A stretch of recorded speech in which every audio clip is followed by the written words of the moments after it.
G'day, Peter Kibble from Howell Bowman. So in preparing for the interview, it's really important to know your CV. I cannot stress this enough. If something is on your CV, you need to be able to talk about it.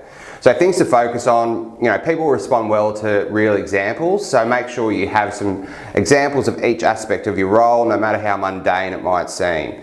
If you're able to talk through real examples rather than citing a job description, it not only limits the risk your answers will sound like everybody else's, it also makes it easier to remember what it is you want to talk about. The additional benefit is that if your example relates to an area of concern for the interviewer, then it gives them the opportunity to ask more questions and gives you a greater opportunity to sell yourself.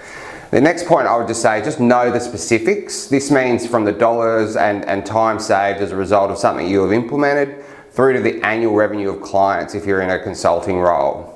If there are obvious concerns on your CV, such as you've had 4 jobs in a year, or you've taken time off work, make sure you have taken the time to think about how you want to explain these clearly and concisely, so they don't become the focus of the interview.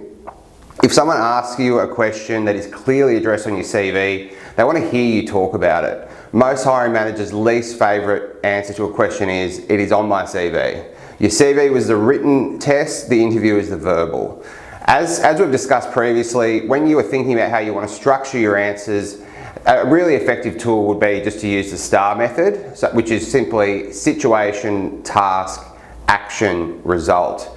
This is a really useful tool, not only for interviews, but for any time you have to present an idea. By taking the time to think about the examples you want to use in this way, it will keep your answers on track and to the point, and make sure you are able to quantify outcomes.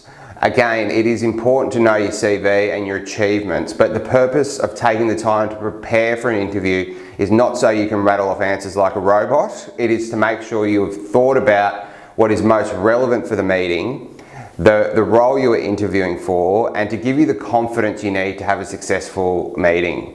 Thanks for watching, and if you want to discuss any of this further, feel free to get in contact, and hopefully you got something out of it. Thank you.